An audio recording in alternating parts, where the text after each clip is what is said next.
trying to remember to do all my things, like put on closed captions.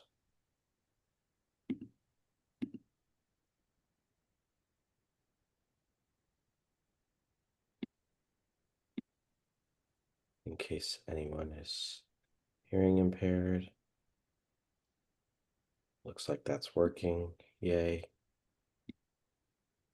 Hey, Sarah. Hi, Alex. How are you tonight? Thank you for being with us. Yes, thank you for having us. I scarfed down some Indian food, so hopefully that'll keep me at bay for the rest of the night. We'll see. I know, I just finished a quick dinner too.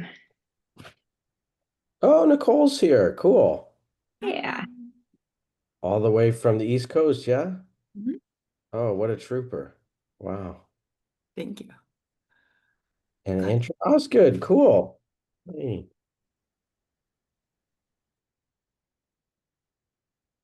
Looks like we've got some more folks still waiting to jump on. So for our developers and property owners, we record the first part of the meeting when we hear your presentation and ask questions, and then we take that off Zoom. I'm sorry, take that off recording on YouTube and talk internally. And I'll get back to you within the next 48 to 72 hours to talk through the to give you like the overall score from the organizations. Sounds good. Where they go? Walking? So we'll probably get started in a few more minutes. Just wait for folks to join in. We'll have to ride that.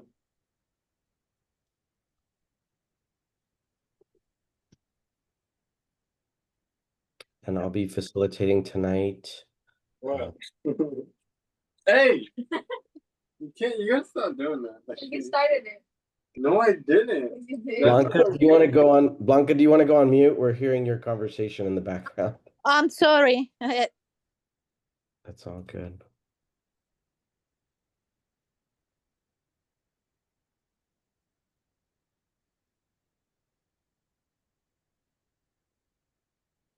Great. We'll get started in a couple of minutes. Looks like some of our Cupertino for All friends are here. That's wonderful. I signed up under the wrong account. I'm going to jump out and jump right back in.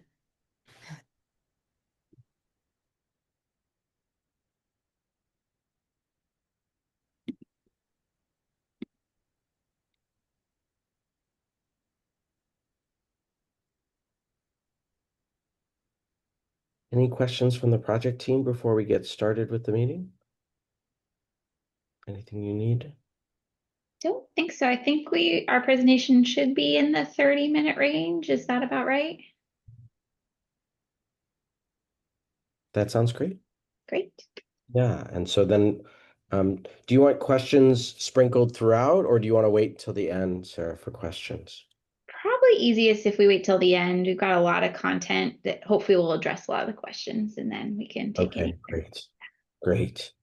So then we'll take questions probably in the order of the scorecard categories a little bit, just to help us keep track a little easier.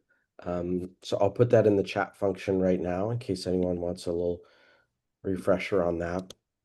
And I'll send it along again in a few minutes. So here's the scorecard categories. There's 7 of them. And it's in the chat function now, and we'll go through those as we go into questions, and then that'll be our rubric for scoring.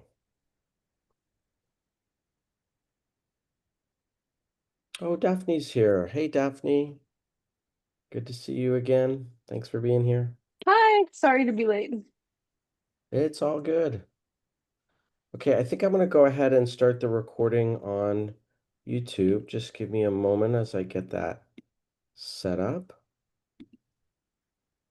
And you'll start to see the screen in the some corner that says YouTube recording. So welcome everyone to the Catalyze SV and Cupertino for All meeting.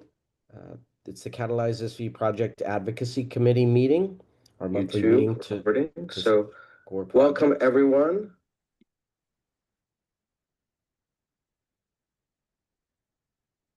Sorry about that. So we want to thank everyone for joining us. We're really grateful to be here. We're live on YouTube right now, and we'll have a recording up of this meeting afterwards. So we'll be here for 2 hours. The first part of our meeting will involve the presentation from the development team. Then we'll go to questions based on the 7 criteria of our scorecard. And finally, we'll score the project both as Catalyze SV members and Cupertino for all members together. So let's go ahead and start with introductions. We'll have the project team introduce themselves at the end. So let's just start with Cupertino for all, and then we'll go to Catalyze SV members. And everyone, if you could just say your name and the community or neighborhood in which you live, that would be great. I will start. My name is Alex Shore. I'm the co-founder and executive director of Catalyze SV, and I live near Diridon Station in San Jose. And Jean or Yvonne, if you could help me walk through the Cupertino for all members, that would be great, and maybe call on them. Yvonne, you're muted. Okay.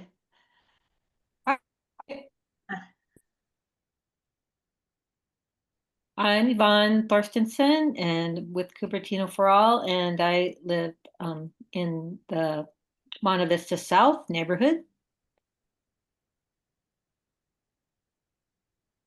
Jean, you want to try? I'm Jean Bedord, and I'm in the Monte Vista area of Cupertino, and I also publish an email newsletter called Cupertino Matters. Okay, I'll go next. I'm Debbie Timmers. I'm from the Inspiration Heights part of Cupertino, and I'm also in Rotary, so I know this from both aspects.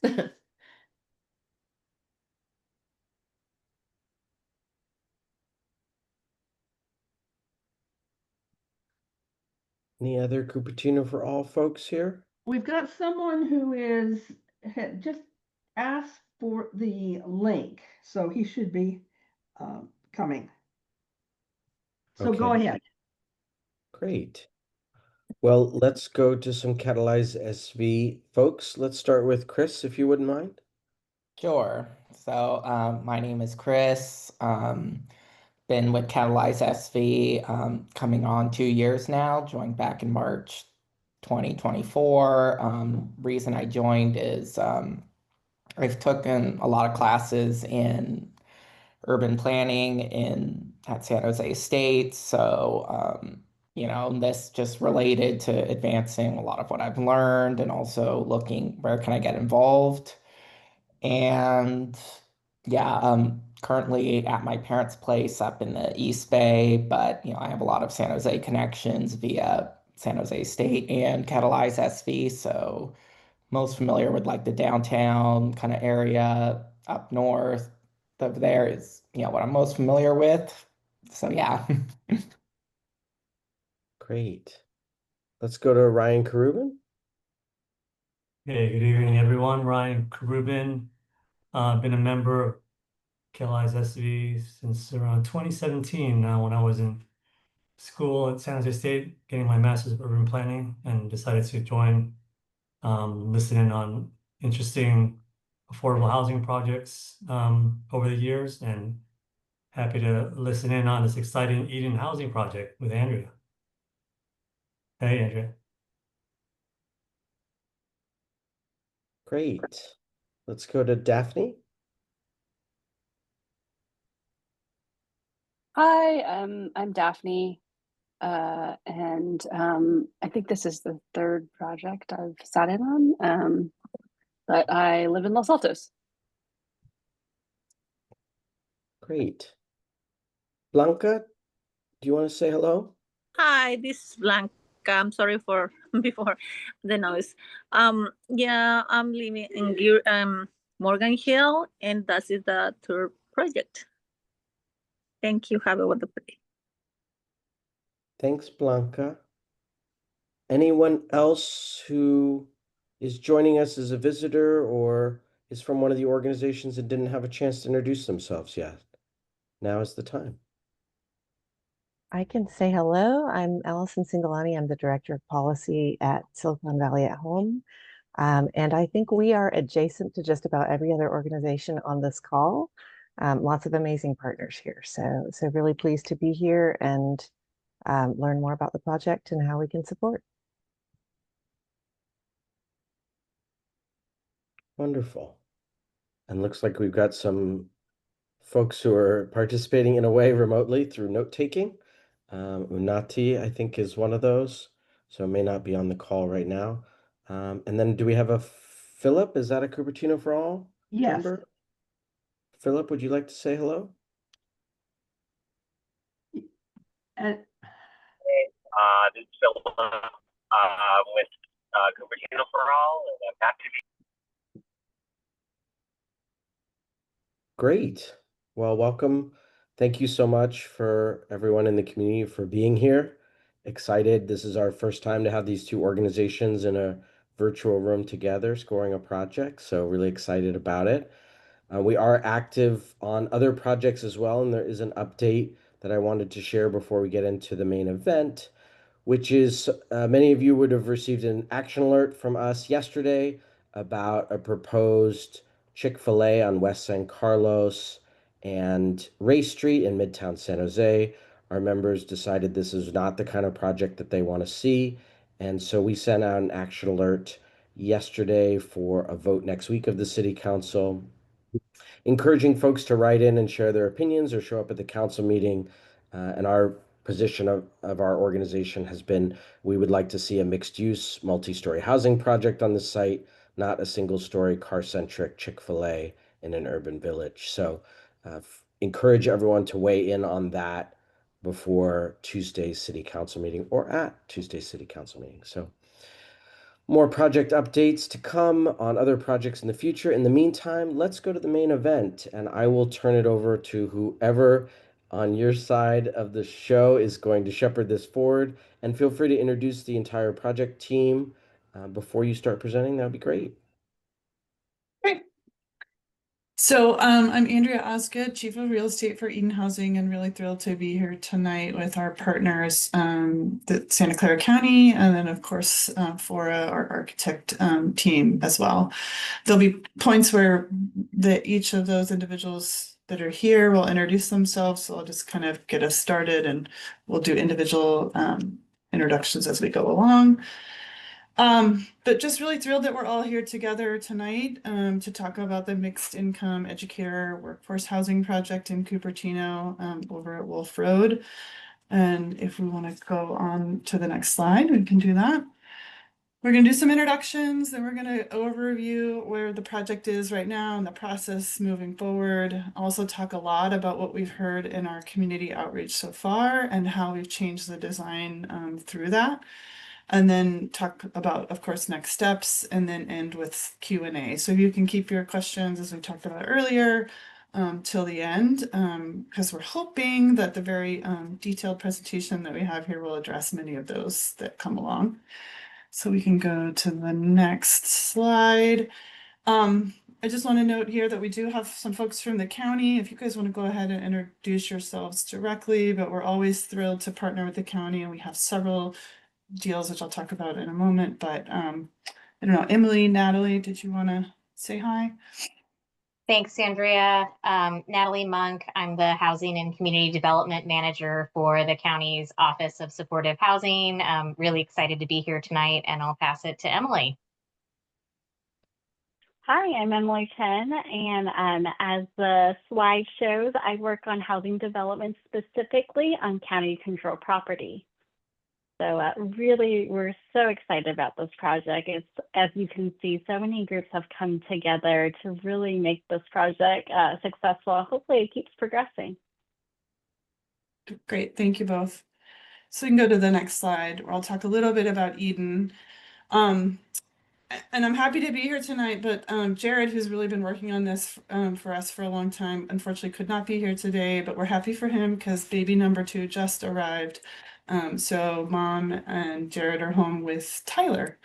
So congrats to him. But so I'm here. I've been with Eden Housing for 17 years now. And Eden is a nonprofit, and we do work all over California.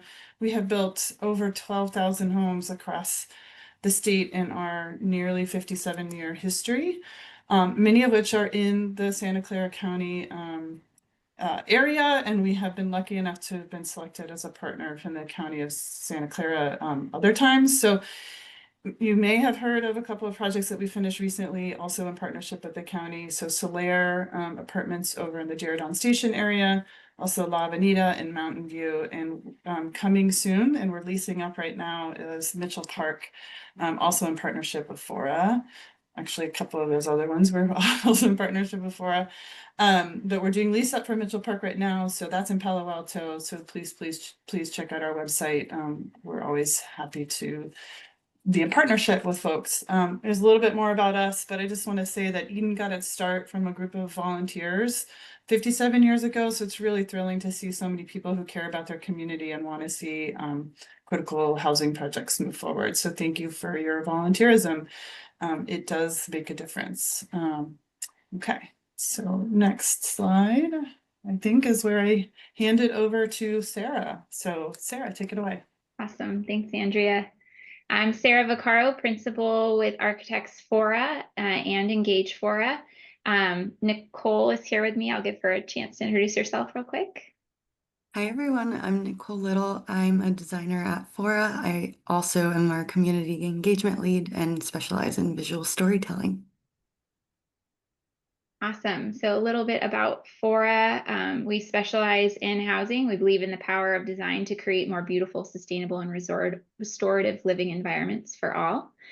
We are a multifaceted practice. We have an architectural side as well as a community engagement side, and we were lucky enough to be selected alongside Eden Housing by the county to lead both of those efforts on this project. And I think because we were able to work hand in hand between our two sides of the firm, it really allowed for a streamlined process as well as a really rich process that led to the great design we have here today.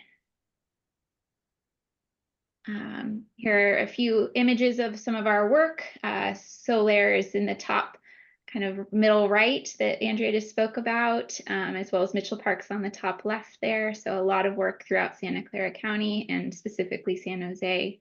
Engagement-wise, we work across many different counties and really do a span or provide a span of services and types of engagement. We'll share a lot about that tonight. And just to know, I'm a Bay Area native as well. So I grew up going to Valco Mall. So this site is very near and dear to my heart, and we're excited to be a part of this project. Okay, we'll start with an overview of the project and our process. So as you are all likely very familiar with the site, our Wolfe Road Educator Workforce Housing site is just north of the Rise or the former Valco Mall. It's bounded by the Portal neighborhood to the east, by I-280 to the north, as well as the I-280 off-ramp is along our whole eastern boundary. And we have a little bit of frontage along Wolfe Road. Really great central site within Cupertino. As this graphic shows, the site is vibrant in a high opportunity neighborhood and in a neighborhood that's in transformation right now, which is really exciting to be a part of. We have access for our residents to 280, North Wolfe Road, and other major city arterial roads. We have commercial office space to the north and to the east, retail and mixed use to the south, and then single family residential neighborhoods as well as schools to the west. Okay. Between the city of Cupertino and the county of Santa Clara, this project has a very strong foundation in terms of its project's goals and vision. The city rezoned this site to have a minimum density of 50 dwelling units per acre on this 5-acre parcel that calculates out to 250 minimum units to be built on this site. We will be providing a variety of apartment sizes and types. We'll share more about that through our community engagement process input and how that's resulted in the design. A portion of the homes on this site will serve educators and school district employees across 15 school districts on the West Valley side of Santa Clara County. We'll share that list in a bit. And a portion of homes for low-income families as well on the site. Our project is separated into 2 phases, totaling 250 total units, 7 buildings, and a density of 50 dwelling units per acre when both phases are complete. Based on the input throughout the community engagement process with both the neighbors and educators, we've worked to provide a 1-to-1 parking ratio that became a top priority amongst all the constituents. Phase 1 will provide 94 new homes to educators and school district employees with a mix of 2-story townhome units, walk-up flats, and apartments. Phase 2 will focus on affordable housing for low-income families. That will have 156 new homes with a mix of 3 bedrooms, 2 bedrooms, 1 bedroom, studios, and apartments. Okay. This is an overview of the project timeline and process. We started community engagement back in spring of 2024 and have been on a long journey with all of our wonderful stakeholders. Today we are in the middle, we submitted our formal planning application in June of 2025, so just a couple months ago. That was a big milestone for the project. We are currently in the middle of the entitlements process, working back and forth with the city of Cupertino now, and continuing our engagement with educational or informational updates like this meeting tonight. After entitlements approval, hopefully by the end of this year, early next, we'll move into the permitting and financing phase. That's where we get into a lot more details about the design and construction of the project, how we'll pay for the project, with a goal to hopefully start construction of phase 1 by the first quarter of 2027, and a goal to start occupancy around the start of 2029. Dialing in further, here's a summary of our project initiation and the community engagement process. As we mentioned before, the project vision was set by the County of Santa Clara and the City of Cupertino as a really strong foundation for the project. The county put through a competitive RFO, request for offer process. Santa Clara County awarded Eden and Fora this project in early 2024. From there, we launched into a multi-phased community engagement process, starting with the connections phase. That was spring and summer of last year. This phase is a little quieter. We're generally meeting one-on-one or in small groups with community stakeholders across a range of community groups, really just gathering input from the community on what's important here, what should we know, how should we design this community engagement process to best reach stakeholders. The listening phase happened summer of last year through the December of last year, and this is where we go out into the community. We tell them a little bit about the project, but we haven't really designed much. We're just mostly listening and gathering input and trying to understand what this community's values and priorities are. With those values and priorities, we layer those into the initial design ideas and move into the co-creation phase. That was fall of last year through spring of this year. And oops, the dates are long. Here we put forward a variety of different design exercises, really allow the community to provide valuable insights onto what will work and what won't work for the design, help us hone that in so that it really reflects the community and will best serve the future residents. From there, we headed into the accountability phase, which we're still in today. This is part of that phase, where we're sharing back with the community all that we've heard from them, how that's been incorporated and strengthened the design process. Here's a little snapshot of all the different types of events that we've had. Throughout the community engagement process, we've specifically focused our outreach to 3 different types of stakeholders: the wider West Valley community, if you will, school district community, including administrators, board of trustees members, educators, and school district staff, as well as the project neighbors have been really key stakeholders in this process. We've held a variety of different events, in-person, virtual, surveys, all different types throughout the different phases of the community engagement process. In summary, we've held over 30 interviews with a variety of stakeholders. We've had 10 pop-ups and workshops. We've had over 400 participants. We've sent out over 1,100 invitations. We've had 2,700 website views and over 280 people on our emailing list. So a far reach in this process. Now let's move into what we've heard and how it's informed the design. So for tonight, we only have time for a brief overview of all of our findings and the design impact. If you're interested in learning more, please visit our website, wolferoadhousing.com. You're able to download our findings and design impact report. This will give you the full overview of the process, all the different events, what we heard at each of the events, and how all of that summarized to inform the project. Throughout this process, we've gathered community feedback that has had significant influence on over 50 major design decisions in the project. Our findings and impact report in this presentation tonight is organized into major themes that have coalesced throughout the community engagement process. The first being program and population, the second, architectural design, then landscape design, fourth, amenities and aesthetics, fifth, secondary emergency access, sixth, biking and walking connections, and finally, policies that will govern the project. So starting with program and population, as we noted, the county's vision to serve started with a vision to serve 15 school districts across the West Valley of Santa Clara. This is the list here. We've spent time engaging with school district administrators, board of trustees members to provide the kind of leadership views and insights for this project.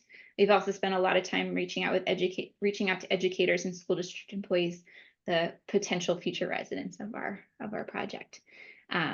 Participation was not mandatory. However, we were able to connect with the majority of representatives from these different districts, and they've walked alongside us through this engagement process. Our initial outreach confirmed very quickly the assumptions that informed this project vision.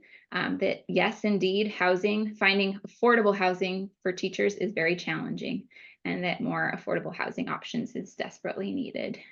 We heard that commutes are a huge issue, housing is too expensive, that many teachers are required to cohabitate or have not great below market rate experience in other developments. One of our engagement questions to confirm was what, in addition to educators and school district employees, who else should be served by the housing on this site? And the community reinforced that they would like to serve low income or income qualified families, as well as young professionals entering the workforce. Based on our findings from school district leadership and educators, we confirmed that this project for the educator, school district employee levels will serve middle income to low income. So all the way up to 120% of the area median income levels, and then down from there. Traditional affordable housing eligibility levels cap at 80% of area median income and below. So this project is a little unique in that we want to make sure we are able to serve the school district and educator population that does often make just above the typical cap for affordable housing. So this project will be middle income housing as well as low income housing. I'll pass it off to Nicole. Thank you, Sarah. So the next theme of community feedback that we're going to go over is the architectural design. So at the beginning phase of every project, that's our listening phase, we want to hear what the community cares about. So here's an example of all the great sticky notes we got from community members who interacted with our events. And so you can see things range all across the spectrum, from the landscape to safety to lighting to amenities. We had a key discussion with our educator group in particular, talking about what typologies of buildings they would be most interested in living in. And so apartments and townhomes were among the top votes for that. We asked the wider community about architectural preferences that included visual preference surveys and an exercise we like to call this or that, where we have folks vote on different features of different buildings that were favorites among the visual preference surveys. So we heard a lot about all neutral colors and we also learned that traditional window frames were preferred. This project featured here is the Hamptons, and this one across the boards for the visual preference surveys, right across the 280. We heard a lot about site organization, building height, setbacks, and so this diagram here is talking through all of those considerations. So one of the first things we learned from the project neighbors is that the Portal neighbors didn't want too much building frontage right up against their property line. And so that first diagram represents that. And we also learned that height was okay, but not right up against the neighborhood. And so we incorporated a large setback and then took the buildings at the tight end of the site, and we made those shorter and then boosted it up when it gets closer to the scale of the proposed rise buildings. And so it really is this cascade that then meets the scale of the neighborhood. So we'll take a look at the narrowest part of the site, the northern part of the site here. This is as you're getting off the 280 off ramp. So these are 3-story townhome buildings that are organized around smaller community spaces, such as a family dining area, some outdoor games, and have nice walk-up style apartments. They're flats on the ground floor and townhomes above, and there's a children's play area. And then this is really the heart of this project. So we used the buildings themselves to shield a really lush, vibrant central courtyard away from the parking, away from the noise of the highway. And so this area is some of the townhomes, but then it scales up to the taller apartment buildings and achieves a lot of our density. And then in the very corner of the site, we have a little dog park area. But we'll get more into the courtyard shortly. This is a rendering from kind of across where the Hyatt is. And so this really shows the building scaling up towards the proposed rise building, but also recognizing that this is going to be kind of a gateway into Cupertino. We heard that a lot from community engagement participants, that you do come over the highway there from North Wolfe Road, and it is going to be kind of the welcoming gateway into what's becoming kind of a downtown feeling area of the city. And then we have this amazing amenity that is being built by the city. It's the Tamianinu Trail, and this is to complete the loop trail around the entire city of Cupertino. And so this section runs along the 280 and will run along our site. And so we paid a lot of attention to what this experience would be, locating a lot of ground floor units to promote eyes on the street here. We have wayfinding elements and just, murals that kind of add to the experience, plantings that add to the experience, and really are just so excited to have this as an amenity on our site.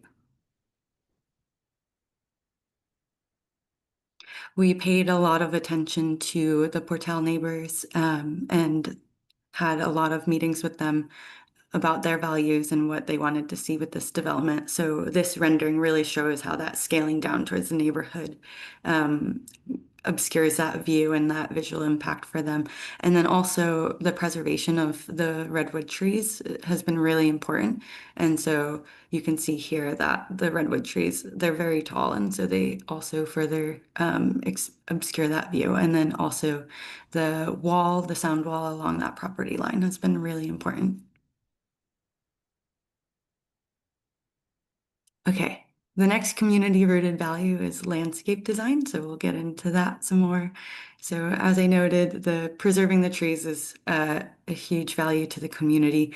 Unfortunately, a lot of the trees are not in good shape, but something we did early on as soon as we learned how important these trees were was we reached out to the current property owner and had that conversation about the irrigation to make sure that these trees would remain healthy before the start of our construction. And we're doing our very best to preserve as many of them along the property line that we can.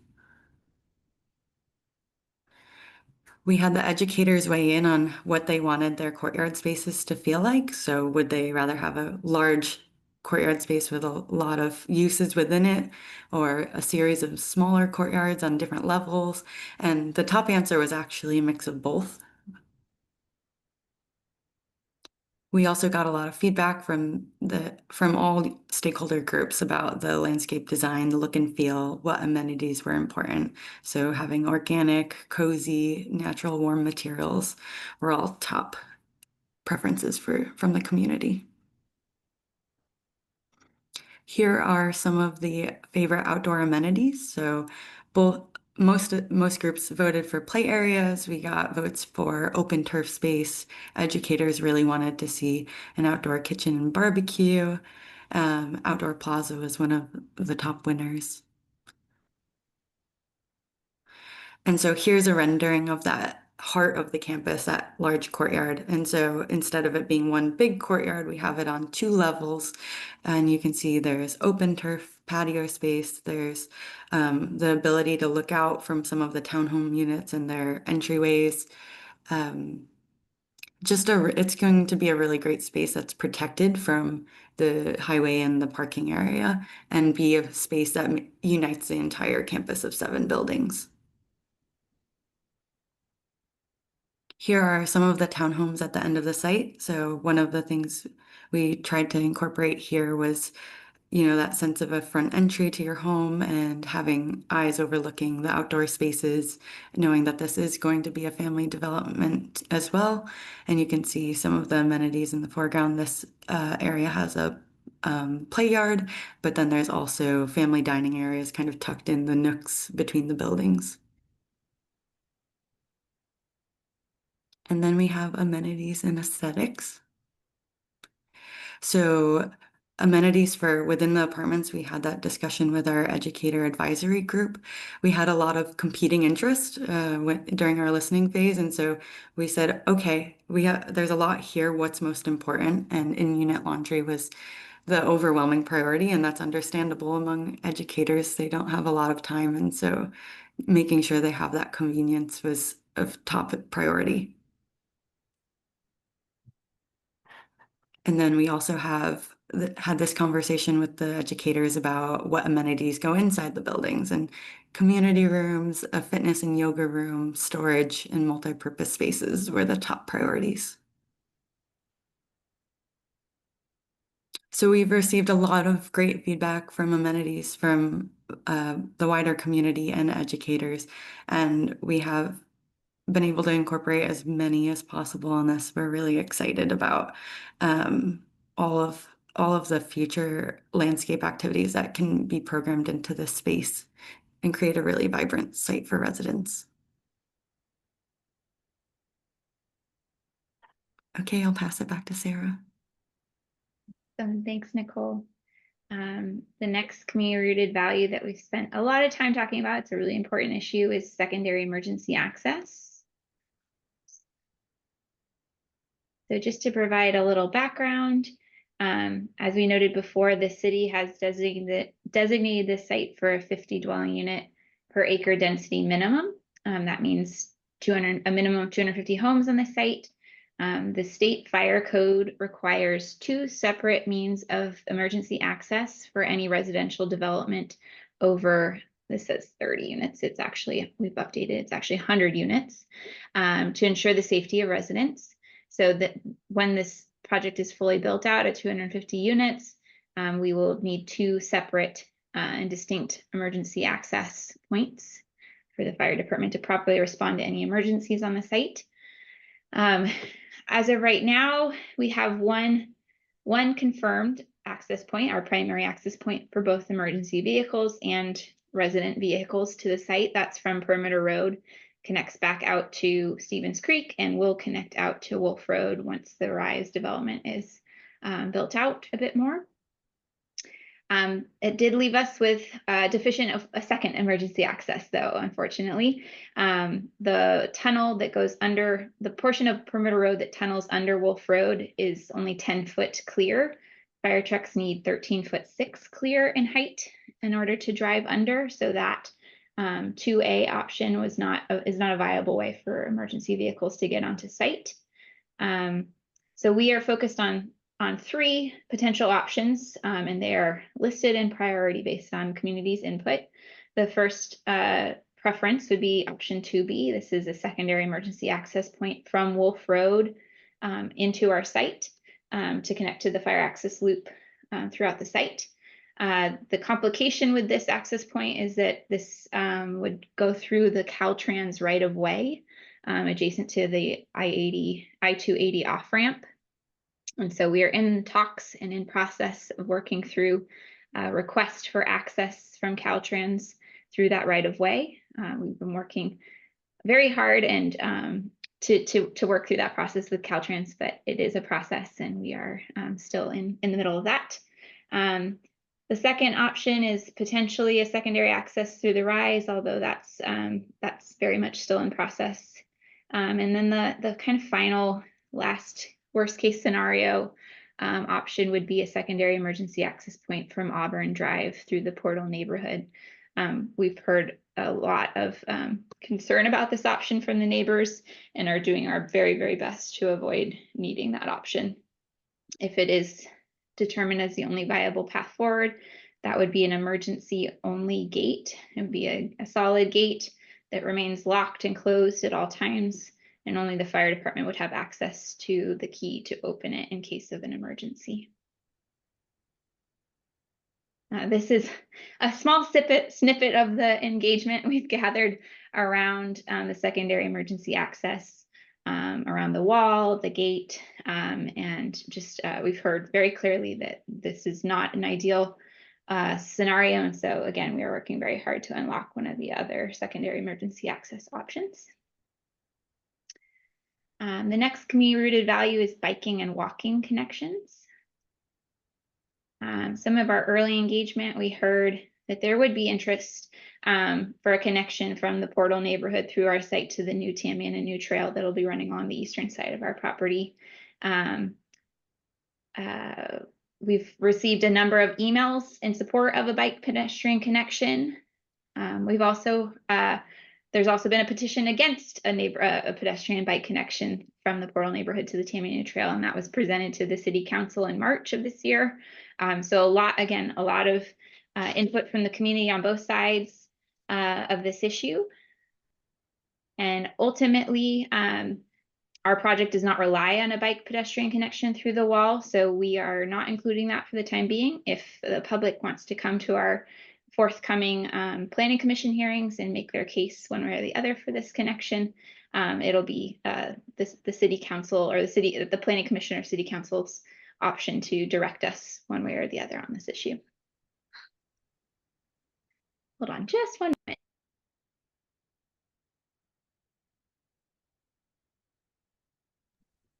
So just a reminder, folks, we'll be doing questions in a few minutes according to the 7 categories, and I'll share those as Architects Fora finishes.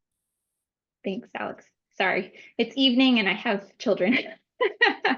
Okay, community values. The last section we'll speak on is policies. These are future policies to govern the development once it's constructed and occupied. We spent a lot of time talking through these with school district leadership, educators, and school district employees. So some of the topics that we've covered and set kind of initial goals or parameters around is that the populations most in need of affordable middle-income housing are young and new teachers, as well as classified staff. And so our goal is to attract or to help school districts attract and retain these types of employees with affordable housing options. Typically, those demographics include singles, couples, teachers that roommate together. Some of the classified staff do have more larger families, so the homes that will serve this population span the different unit sizes to serve this the span of family types, household types. And again, we talked about incomes, and that has helped us hone in on the area median income qualified brackets for the educator and school district housing. This chart, I won't get into the details of it, but this again just breaks down the income levels that our future residents will likely fall under for a variety of household sizes and what that translates to in terms of their annual income. Eden Housing provides beautiful resident services to all the projects that they develop. This project will be no exception. So they will be building out a full spectrum of resident support services on site, providing education, technology access, economic empowerment, health and wellness programs, and community engagement throughout the duration of the operation of the development. Eden and Fora both are committed to excellence and sustainability. The buildings we build will hopefully be around for a very, very long time. And so we want to do right by our natural world, restoring habitats, being efficient with our energy usage and water usage, and building really restorative, healthy communities. Next steps in Q&A. So just revisiting community engagement, we're in the accountability phase. And I'm so sorry, I neglected to acknowledge this earlier, but we wanted to say that Cupertino for All has been a part of our engagement process all the way through. Thank you so much for meeting with us. Your leadership team met with us back in the connections phase and our interviews, and a number of your members have participated in the listening, co-creation, and accountability events. We just want to say thank you for being a part of this and being a part of the event tonight. Again, overall process and timeline, we can answer any questions related to this. And if you'd like to stay up to date on the project, if you aren't already, please join our interest mailing list. You can access that on our website, wolferoadhousing.com, and you can email us at info@wolferoadhousing.com. Okay, pause there. Thanks, Sarah. Great job, Eden and Architects Fora. So if you haven't been through this process yet, we're going to offer opportunity to ask questions according to the 7 categories that we're then going to score the project on.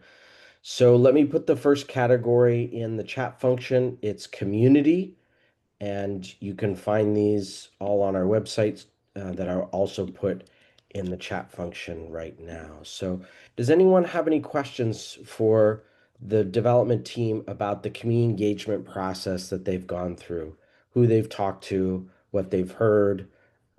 Obviously, you can see that this is a specialty of Architects and Engage Fora. We got a lot of slides on that. Suffice it to say, does anyone have any questions?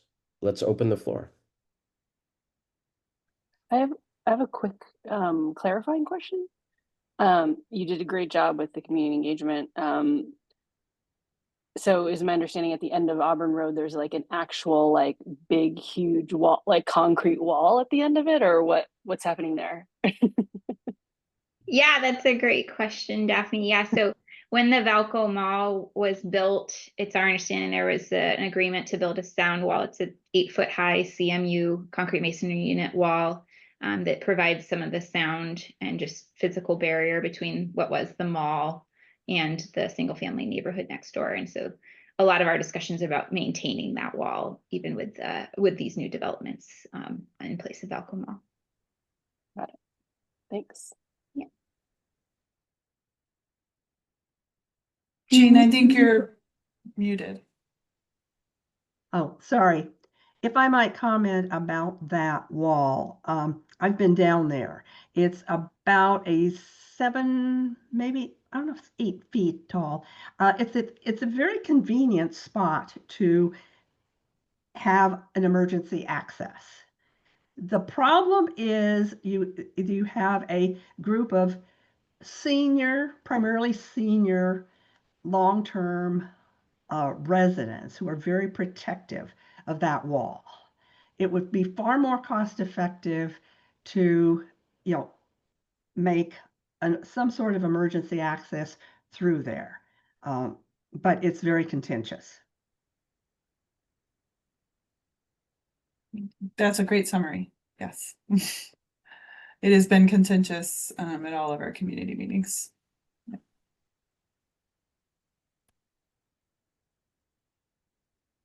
Other community engagement questions from Cupertino for All or Catalyze SV members? Okay, so hopefully that means folks are ready to score the category based on the scale of 1 to 5 on community engagement. So let's go to our next category, vibrancy. You can see the description in the chat function. If anyone needs us to read it out, let me know. What are questions people have about the vibrancy of the development as proposed?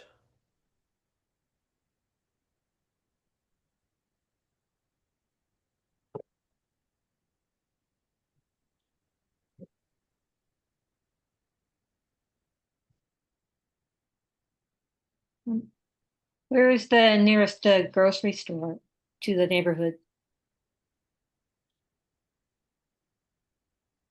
Great question. Let me go back to my site amenity map. I know there's a Safeway nearby because I've been to it. I think there's a small market right on Stevens Creek as well. Look further, Ranch 99 on the other side of the freeway.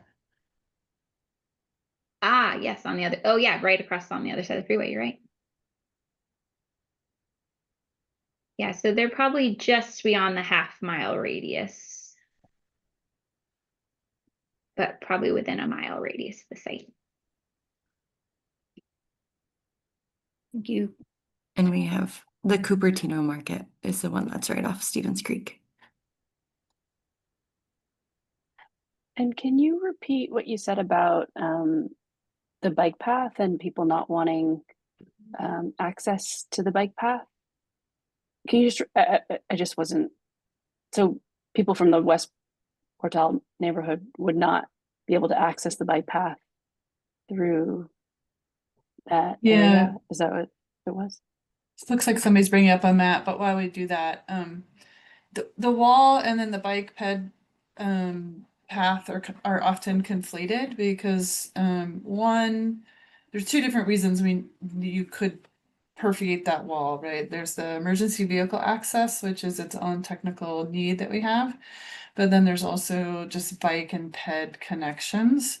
And so there was a request for there to be a way to get through that wall just to create more connectivity in the neighborhood. But obviously the Portal neighborhood itself doesn't want the wall open for any reason, emergency vehicles or bikes and peds.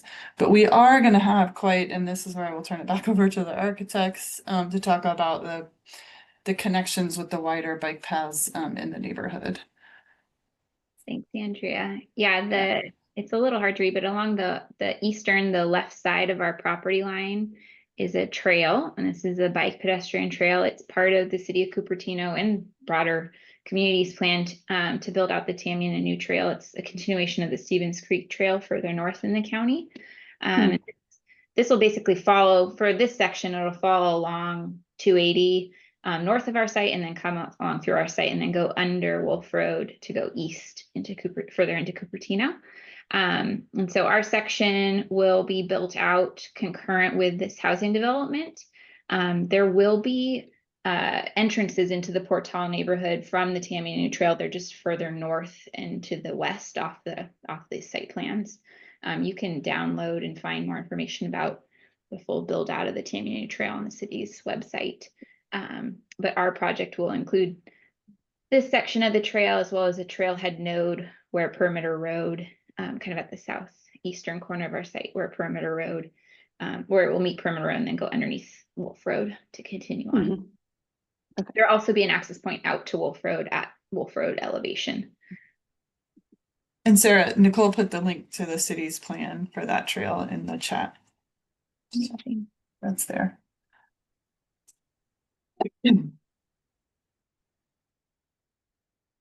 Great, thank you for that question. So again, we're taking questions, hopefully ideally on vibrancy.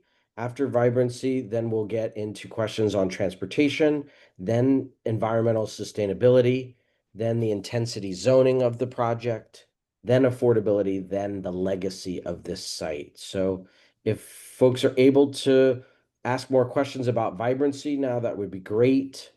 One of which could be around ground floor activation. Can you all talk a little bit more about what the ground floor of the buildings will look like? Will there be any space for nonprofits, community rooms, retail, anything like that? You want to take this one, Nicole? Sure. Yeah. So all of our both phases require community rooms. We've also incorporated flexible multi-purpose spaces along the ground floor, offices, lobbies, mailrooms, bike rooms are celebrated along the frontage.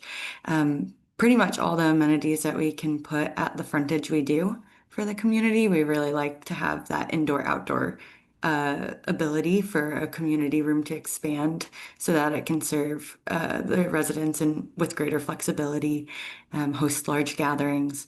We do not have a nonprofit or a leasing space in this property, but we do have a lot of resident amenities along the ground floor. And then we have all of the ground floor units lining that trail and a lot of the ground floor across the property.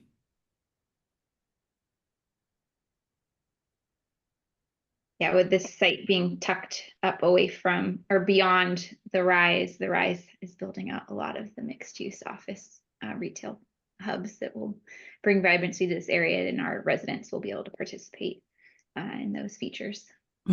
Something we heard from the 19800 project just down the street is that we heard this from the Chamber of Commerce actually, but that they're kind of waiting on the rise for all of those businesses to be activated and services to be activated, waiting on the residential density to be built up. They kind of built it in anticipation. How close is this? Is this within the half a mile of Main Street, Cupertino? It is pretty close. I don't know if it's half a mile. Yeah, let me double check. If you do it as a straight line, it's 2,200. So it is Yeah, it actually, not yeah, walking, but yeah, it is within a half mile as the crow flies radius. actually it might be walking distance, half mile as well. Great question, G. I have a question. Did any of the community members mention or people who might be interested about a garden for the residents there? Like a community garden space? Yeah, so we asked the educator population if that would be something they'd be interested in, but a lot of the other amenities were more priority for them than the garden beds. It didn't seem like they really were interested in using them. We find those to be the most popular with our senior populations when we build for those populations, but since this is large family and young educators, it didn't seem as important. Okay, thank you. I think that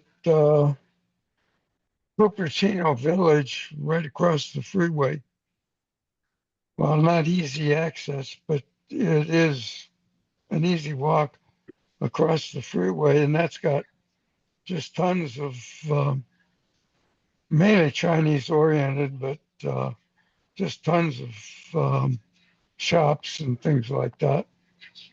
I think that should be mentioned at least as a potential amenity for the people in the community. Yeah. Yeah, we were overwhelmed by how many great amenities there are in the community with all the different plazas and shopping centers, and yeah, it's a great site. Let me follow up on that comment. They're going to be rebuilding the bridge over 280, which will make it much more pedestrian friendly as well as bicycle friendly. So I think the Cooper. Oh, you somehow muted yourself. Gene, you muted yourself mid-sentence. Sorry, what was I saying? That bridge is going to be rebuilt to be more pedestrian and bicycle friendly. I don't know what the timeline is.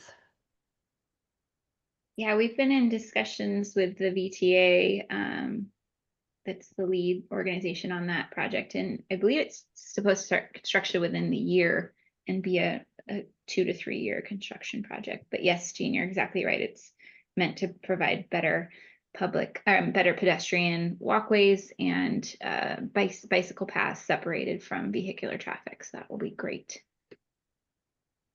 Sarah, Yeah, Nicole. Oh, go ahead. Sorry. Go ahead, Alex. Sorry. Sarah, Nicole, the main space you talked about on the campus for gathering, is that permeable, i.e., is it open to the larger community, or is it only open to some of the buildings? How does that work? Yeah, great question. So the Tamiami New Trail will be open to the broader public. Anybody will be able to walk alongside that. We have oriented a lot of the buildings along the side of that trail to provide a natural kind of buffer to activate the trail with eyes facing that way, but also to provide some transition between the general public accessible areas and the resident specific areas. So the central courtyard at the heart of the site will be for residents only, just to provide a safe and secure place for them to build community within the development. And that's for all the buildings on the site, all the residents who will live there, they'll share that courtyard. And we've paid a lot of attention. So that rendering from the trail with those murals on it, on either side of the building, that's kind of the gateway into that from the 3 buildings to the north of the site. So really making sure that the folks at the northern end of the site also know that that is their space and that, yeah, here it is. So this mural area plays 2 roles, really. It's really to add visual interest to this and delight to the trail, but also to pull residents who live kind of page in front of us in through building 4 here into that central courtyard. So is it like every resident in the entire 7 building complex will get like a fob or a code to get into that courtyard? No, there's no gate for the residents to get in from there. I believe we'll have parking gates. Yeah, yeah. The fence shown here is just to provide a threshold between the public Tamiami New Trail and the residential focused site areas. But residents, once they're on site, will be able to roam freely without access control issues. But isn't it more open with townhomes and flats? That's what I'm confused about.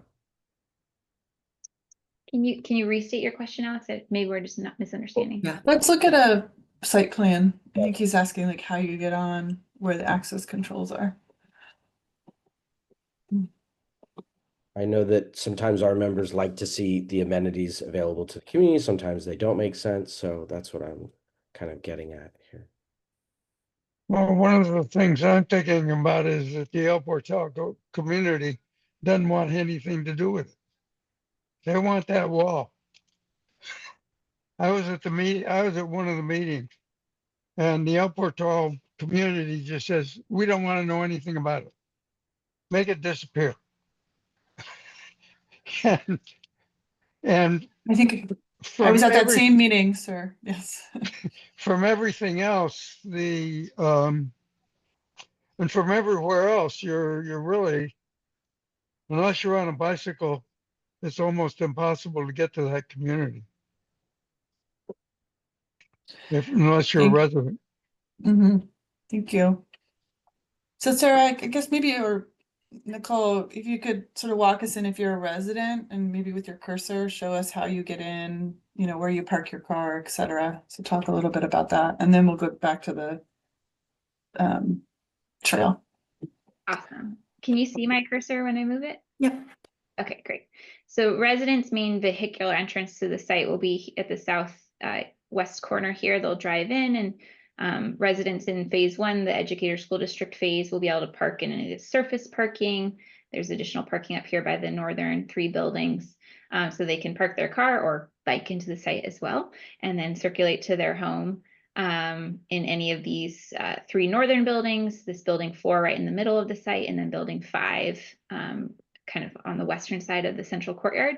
So the only gate they'll go through is that vehicular gate or the pedestrian gate next to it. And then otherwise they're inside the site roaming freely about. Phase 2 is building 6, which is kind of this bent building on the left here, and then the L-shaped building along the south here. Residents here will be able to park in the two-story parking garage that sits under building 7, and then go up to their units in the building above or across to their unit in building 6. And again, once they've driven or biked into the site, they'll have free access to all the upper level courtyard, the lower level courtyard, and the central courtyard space, and then throughout the site. The Tamiami trail is along the left, the right of the site here on the east, and there'll be fences and gates between the small openings between buildings, again, just to provide a little bit of buffer between where the public is able to access and where the residents will have their private space for community building internally. I should say the dog park is intentionally in the public realm at the southeast corner of the site here. And that's intended to provide an amenity to the trail users as well as the neighborhood around the site, as well as the residents. Do you have like a plant list for like what you're going to use for the trail? Like a lot of like oak woodland species and like I guess maybe like wildflowers too. Hi, Sandana. It's good to see you. Good to see you too. Yes, our full formal planning application has a robust plant list of native species, respectful species. I believe that is available at the Cupertino Planning Department for public access. Any other questions on vibrancy before we go to transportation? Okay, I'm putting transportation in the chat function.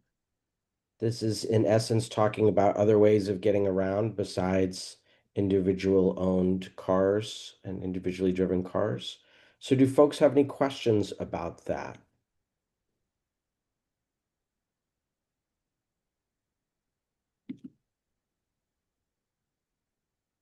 Has the project... My usual question, what is your access for rideshare?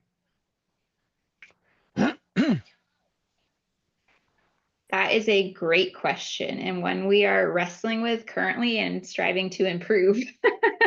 Yeah, so right now the vehicular access is right at the edge of the site, and so there's not a great opportunity for rideshare vehicles to come and drop off or pick up, or delivery vehicles, and so we're actually reworking the part of the parking garage under building 7 to have some guest and drop off spaces to provide a better opportunity for rideshare pickup and drop off and deliveries.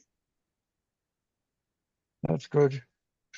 Yeah, it's the way we live now, so we need to accommodate for it. Yes. I think you said there's a 1-to-1 parking ratio, so there's 250 parking spaces. Is that what you're planning for? How many bike parking, or how much bike access how much bike storage do you have? Nicole, I know we're at least 1-to-1. We might be higher than 1-to-1. Yeah, I think we're a little bit higher than 1-to-1, and that's a mix of different bike parking solutions. So, of course, on the ground, we have the e-bike chargers, we have staples that, cater to cargo bikes, tricycles, and then we have more high efficiency storage in the form of Darrow Deckers are our preferred product because they do get that 2-level stack but have the lift assist so that people don't have to really lift their bikes up. It really takes the load. And so really providing all those storage options for a wide range of bikes and all the types of bikes that exist. That's great. Sarah, my read of your submittal was 125 bicycle parking spaces. Is that... Let me double check while we continue on. That seems lower, but let me double check. Okay, great. Yeah, what I'm going off of, y'all, is just this document right here from Sarah, and it says 125 total spaces. Oh, I thought I actually haven't been on the design of the project in a while. Maybe I shouldn't have quoted. Give me a second to just review a little more closely. Okay. Got it. So Daphne will come back to that question. If anyone wants to answer Phillips in the chat function, feel free, or because someone else may also know that. Looks like Yvonne has a question.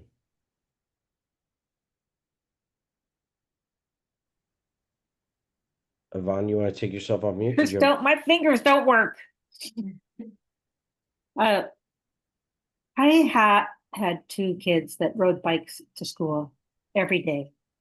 And that in our neighborhood, they had to go up Rainbow, which starts out as this big wide street, and then it gets into this narrow street. And honestly, I don't think some of those houses should have been built there because there's no buffer between the sidewalk and the road. And so I'm wondering in this plan, if you're a little kid on a bike, do you have to go the same adjacent to the cars down that perimeter way, or how do you get to school on a bicycle if you're a little kid? That's a great question. If in the zoning for this site, as well as the rise within the Cupertino school district, is still in the works because of the number of new homes we'll be adding here. If they are zoned to Collins Elementary and, oh, Nicole, do you remember the junior high school name? LP Collins and Lawson. Lawson, thank you. Those are both in the Portal neighborhood west of our site. So the best path for children that live at this development will be to take the Tamiananu Trail up north around the Portal neighborhood and then down at the entry into the Portal neighborhood a little bit further along the trail. But you said that Tamian Trail is closed. It's not going to be open to that development. Oh, it's just not going to be, there's not going to be an opening from our site to the Portal neighborhood, but there is an opening from the Tamiananu Trail to the Portal neighborhood, just about, I think it's half a mile up the trail from our site. So, okay, walk me through how you get from an apartment in there. You can't go through the wall because we're not gonna tear down the wall. So you have to go around the outside to go west. Yeah, so it would be the protected bike lane that is the future Tamianinu Trail. And then there's going to be an opening at North Blaney, and then they would take North Blaney down, and that takes you right to LP Collins or right to Lawson. And so it's on the northern. Yeah. Right there, there's a pedestrian or a bicycle pedestrian opening. yeah, by the time this is built, the Tamianinu Trail should be complete, and so it wraps along the 280 off ramp and then along 280, and it's a protected pedestrian and bike lane, and so most of the route would be away from cars, and then North Blaney. But you can access that from the development. Yes. There's no fence or barrier on the northern side. Great question. Yeah, children's safety is top priority. Alex, I was able to check on the bike parking. So the column you were looking at with the 125 is the required number of bike parking spaces. The next column over is the proposed. So we are proposing 279 total bike parking spaces. So over the 1-to-1 ratio. And then as for the closest transit lines, is it a rapid line, Sarah, along Stevens Creek? And then a frequent along Wolfe, I believe. Yeah, bus lines, correct. And I believe there's conversations with some of the Cupertino shuttles about potentially adding stops within adjacent to this development to further help with public transit rideshare opportunities for residents. And then related to Jean's comment about North Wolfe Road being that bridge and everything being oriented more towards pedestrians and cyclists, I'm sure you all saw that the Stevens Creek bikeway has begun construction. So that's a huge milestone, and that'll be great for our residents. Awesome. Thanks, Sarah, for correcting me. Glad we got that right. Thanks to you.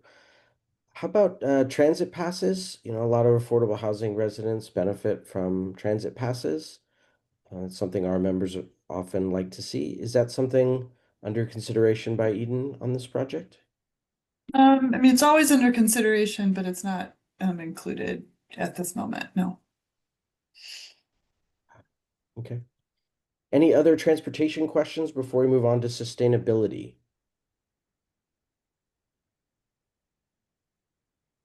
Okay, let's go on to sustainability, our fourth category.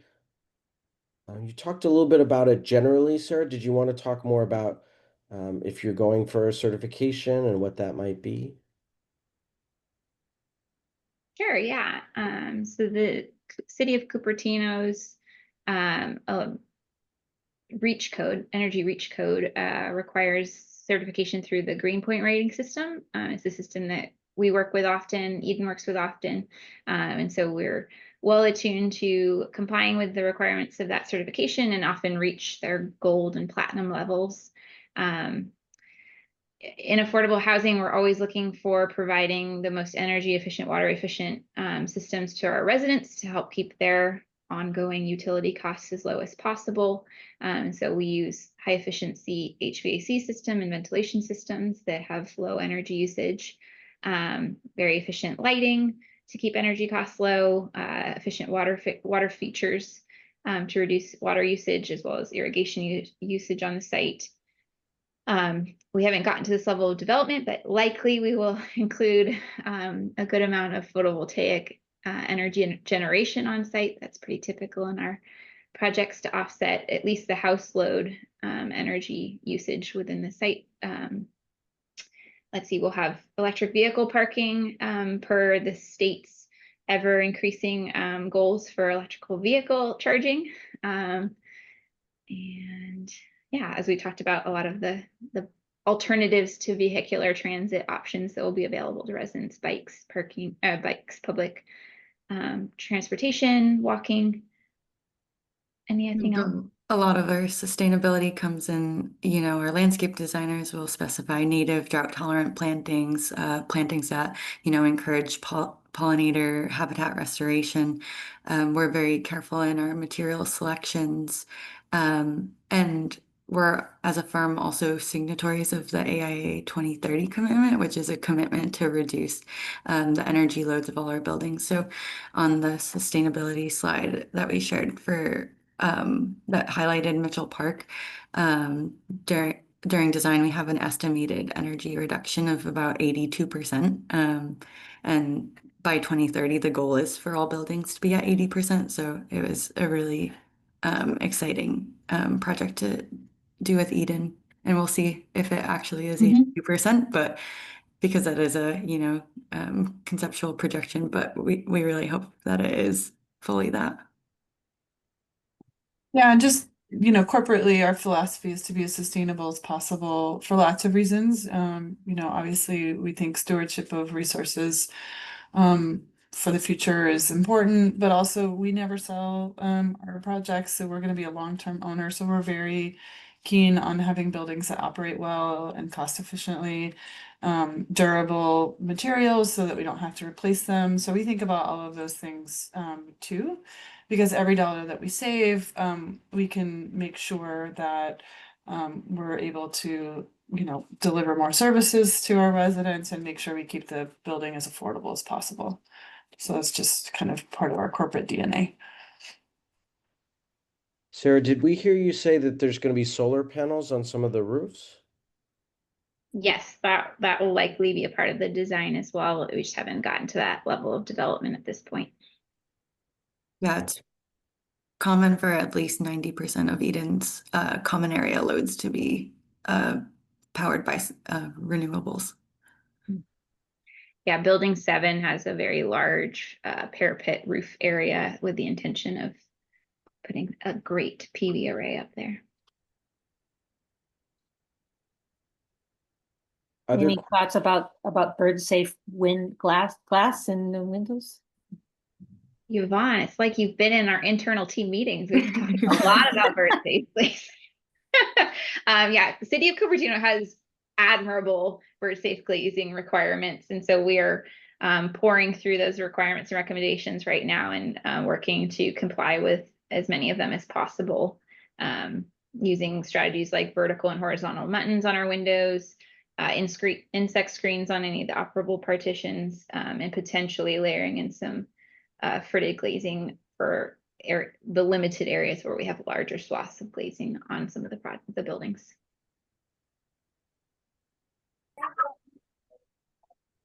Does everyone have all the information they need to score this project on the sustainability category?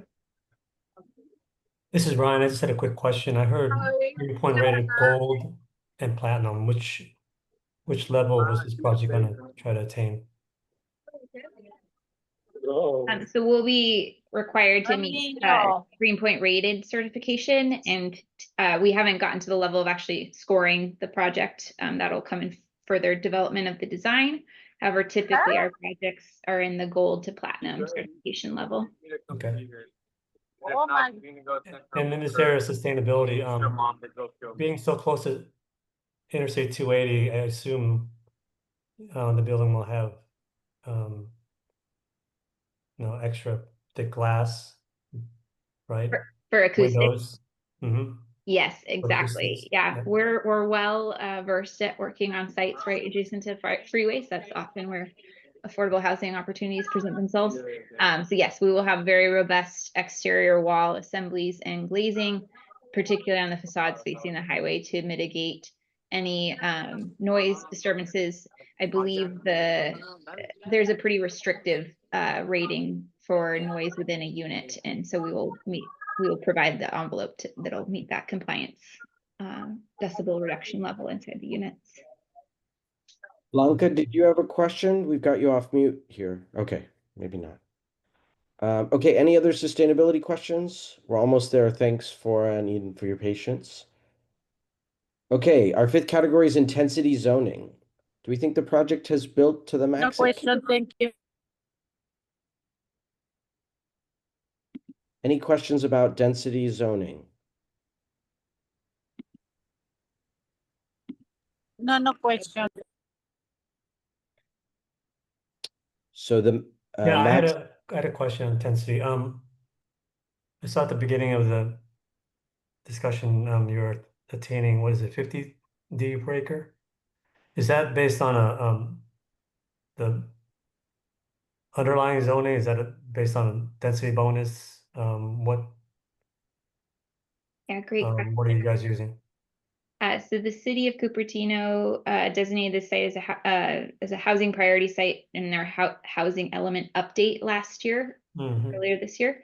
And so the zoning through that process was updated to a minimum of 15 dwelling units per acre.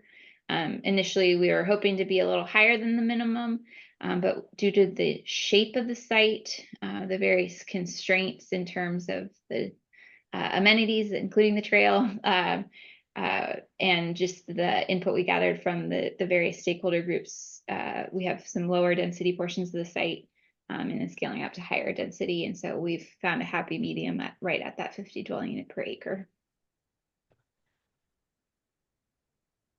Is there any ability there's no ability to increase density? That's kind of the maximum that makes sense for the site? That's where we've landed Yeah. at right now, yeah. I noticed this site's pretty close to Stevens Creek. There's high frequency bus service along Stevens Creek. Is there a major transit stop on one of those stations that I believe allows for unlimited density, right? I don't think we have a transit line that meets the high Major quality transit stop. stop. In all honesty, like adding more density to the site is not a limiting, like the density maximum for the site is far higher than we'd be able to achieve. I see. Okay. We are utilizing state density bonus for other benefits that that legislation provides, but not for increased density at this point. Got it. Thank you. Any other questions about intensity or zoning? Okay, let's go to our sixth category, affordability. This is basically how affordable is the housing. And remember, we've heard that it's 120% of the AMI or below for the educator portion of the housing. And they've proposed 80% of the AMI or below for the building 6 and 7 as part of phase 2, if I got that right. Actually, Sarah, can you show that slide again? I think the educator housing at this point, we're contemplating up to maybe even 140. But that's all still a little bit in progress. But yes, it will all be income restricted. Second. And oh dear. And Andrea and Sarah, correct me if I'm wrong. I think the income targeting for phase one is going to be based off of the need that you see in the educator community. Is that correct? Yeah, so we're working, talking with various school districts and in the area because of course tax credit housing or the low income housing, a lot of educators earn too much. So we're really trying to target the workforce and educator part to be more inclusive of a higher AMI household. So we're looking kind of in this range, and it'll be dialed more in as we complete that research on, where it needs to be in order to serve the most educators in the area. Okay, so what we're hearing, y'all, is that they haven't made a final decision on the AMI and affordability levels. Any other questions about affordability? This But 100% of it is income restricted. So carry on. I have a question. This is Ava. When you said, what is the wage slash salary threshold? I guess I can't see it on here. Yeah, we're showing like the range. So the yellow band is more for the middle income or the educator workforce housing. So if you were a one-person household, the highest we're looking at the moment is 140% of AMI. A one-person household, that's 180,000. But for 120%, that's 154. The 100% is 129. If you jump forward to a four-person household, that ranges from almost 260 to 184. Is that before or after? I don't know how AMI is calculated, before or after taxes. I believe that that's before. That's sort of your gross income.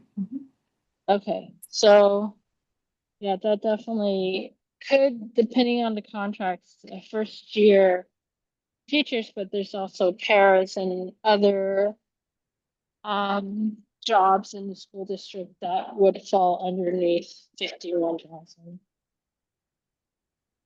Yeah, so I think that's where we're kind of really trying to get a little bit more granular for the educator housing. So make sure that we kind of hit that top band, but also probably a little bit lower. But then of course the traditional tax credit housing too, there'll be a little, if there's a Venn diagram, there'll be an overlap probably between both of them. Because in a traditional tax credit execution, we can have some households up to 80% AMI. As long as the overall affordability is 60% or below. So you could probably see some Yes. overlap between the two buildings. Definitely. If it's 60% or below, you are looking at teachers, well, particularly teachers from year 1 to year 5. All right, thank you. Yeah, of course. Thanks, Ava. Any other questions about affordability before we go on to the last category, legacy? And there may not be many questions or even a score about legacy, but it is a category. Sometimes we score it, sometimes we don't. Any questions about the legacy of this site, the neighborhood, the city, the region, relevant to the design of this development? I think the legacy of that site is there used to be the farmer's market there on Friday morning. Yvonne, you're the first person that's brought that up. We didn't know that. That's super cool. And we're doing everything we can to save those trees that are there because they've been there a while. Okay, we've kept our team on pretty long, so let's do a last call for any question you have about the project from CFA or CSV members so that you are ready to score the project. I have like go ahead, whoever. Go ahead, Ava. Yeah, so my question is, for the wall currently, you all aren't planning on opening the wall for the residents. Mainly I'm concerned about the access to the nearby elementary school, Collins. When is the latest for that decision to be reversed? That is given if we have a majority of council that is more friendly. Yeah, thanks, Ava. We spoke about this briefly before, but just to reiterate, currently we're not showing a pedestrian bike connection through the wall, as it's not deemed required for this project. However, we know there's a lot of interest on both sides of that equation.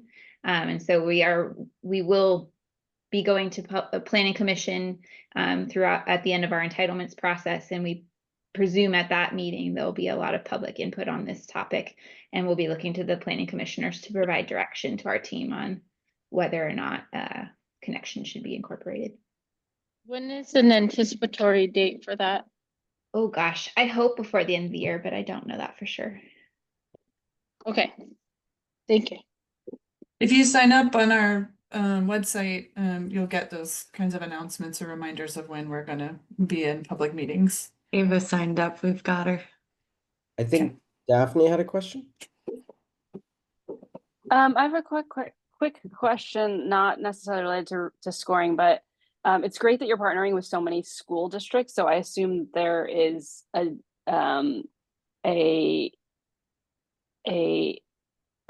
understood need for this housing, like it would be filled immediately if it were open tomorrow, that there would be a lot of people who would want to move in, correct? Yeah, we heard from most of the educators who joined our workshops that they'd be interested in living here themselves. Like they cited location as the number one reason. And their challenges were, it's too expensive, the commutes are too long. This site's a great commuter site being right off the 280. So, and then all the amenities that are there. So we've definitely heard through and through that this is needed. We've heard it from the school district leadership teams. And also that brings up a great point. Like everyone from the wider community, the Portal neighborhood too, deeply, deeply value education. And so this project has seen a lot of great support, especially in that educator housing piece. The community's been very, even with some of the snaggles that we've faced with this wall topic, everyone's very, very excited about this project and the value it brings. But that is also why we're spending a little bit more time digging into like income and understanding that to make sure that we hit the right targets there so that we do serve the folks who've been participating and the school districts that we've been talking to. Yeah, we got a lot of great data from them to sift through. Yeah. Any final questions for any member of our project team from Cupertino for All or Catalyze SV members? Well, if folks wouldn't mind going off mute and giving a round of applause to our project team for their presentation. Thank you so, so much. We hope Yay! We hope Eden and Fora and the county can go back to their family and food and a fun rest of your night.